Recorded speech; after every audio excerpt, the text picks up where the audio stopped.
This is WYMT Mountain Sports, your home for the Kentucky Wildcats and local high school sports. Well, Kentucky head football coach Mark Stoops was a senior playing high school football in Ohio. He made a call to Nick Saban, who was then an assistant at Michigan State, and turned down a recruiting visit because he narrowed his list down to either Iowa or Ohio State. Stoops said today that phone call did not go well. Hashtag surprise there. But he admired Saban's passion. Now the two will take their football teams and play a game Saturday night. Stoops appreciates what Saban has done throughout his storied career as a college football coach. I have great respect for what he's done and how disciplined he is and the work ethic that he has, but I always think he does things right. I think he does things with class. He treats people the right way, and how could you not admire that? It goes way back to the days he recruited me out of high school. He was the position coach and the recruiting area coach that recruited me to Michigan State.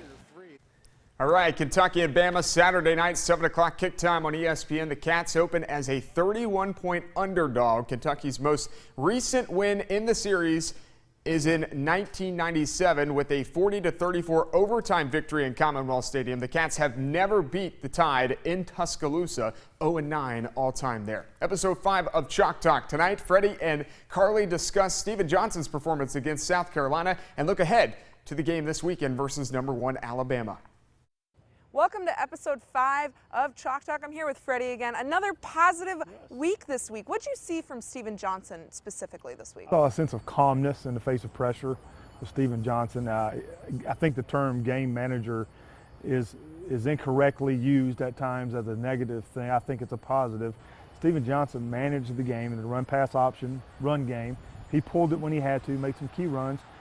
Throwing the football only 135 yards, that's okay when you have Boone Williams and Benny Snell, that 1-2 punch that is building into one of the better 1-2 punches in the Southeastern Conference. And then with this being Bama week, I don't want to say it's a guaranteed loss, but it will be probably their toughest game that they face all year. Number 1 team in the country, Nick Saban, fantastic coach. Do you think they will at least be competitive early on? Well, I don't want to associate myself with a team that doesn't think that they can't win the football game. So I think Kentucky has to have the mindset that they can win the football team and just play hard, continue to improve, and let each play count for itself and not look at the bigger picture of things, because the odds are definitely stacked against the Wildcats. However, a lot of stuff can still get done. Fundamental growth, depth can be improved, execution on offense, defense, special teams, get good film from it. Whatever happens, the outcome is going to happen. Then you come back with 3 winnable games after Alabama. Now, after Alabama, we got Vandy, and then you got a bye week. So how do you, if with them being competitive and then a big game against Vandy, where do you see the Cats going from here? Well, I mean, it's hard to project a win on Saturday for Kentucky, but with Vanderbilt coming the next week, Cats certainly have a chance to go 3-3 to reach 500 again if it loses in Tuscaloosa, because Vanderbilt, projection-wise, their defense is going to be one of the better in the country, as it was last year. Last time I checked, it's in the 100s of 128, and it's also in the 100s of offense because they're not scoring points nor stopping anybody. So Kentucky will have a good chance to beat Vanderbilt here, get an off week, get healed, develop more depth before Mississippi State comes in, another crucial game. So I think Mark Stoops, every game this season is going to be a big game for this team, and also a game of butts. I think Kentucky's had 2 butt games in a row, and I'll explain. You beat New Mexico State, but they were New Mexico State. You beat South Carolina, but that offense wasn't very good. When this team has had so much adversity, so many naysayers locally, statewide, nationally, you had Game Day trashing them, CBS National Talking Head trashed them. Every win should be celebrated, and I think that's how it should be. Football is a 12-game tournament. You look at basketball during the postseason. Football is a 12-game tournament that should be taken on an individual basis. Kentucky beat South Carolina, but the offense is no good, doesn't matter. Celebrate the win, move on, take upon that and improve, and go play Alabama. All right, well, that's all we have here out in Lexington. It's Freddie Maggard. I'm Carly Bell. We'll see you next week. See ya.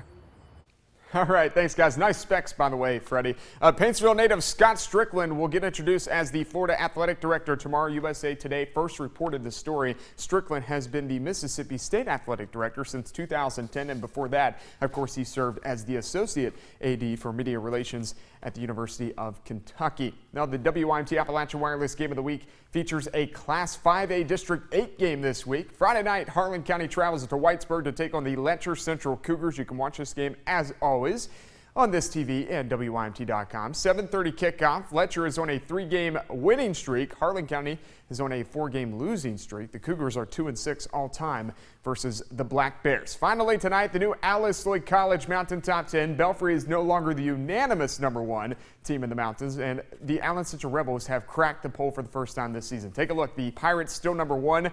Though Corbin still at 2, Johnson Central still at 3, Pulaski County and Southwestern round out the top 5. Then it goes Rockcastle County, undefeated Paintsville, Knox Central, and Allen Central at number 9. Of course, the Rebels have started the season 5-0. They'll take on Leslie County this Friday night. And then Somerset rounds out the top 10 after week 5. That's sports, and we'll be back.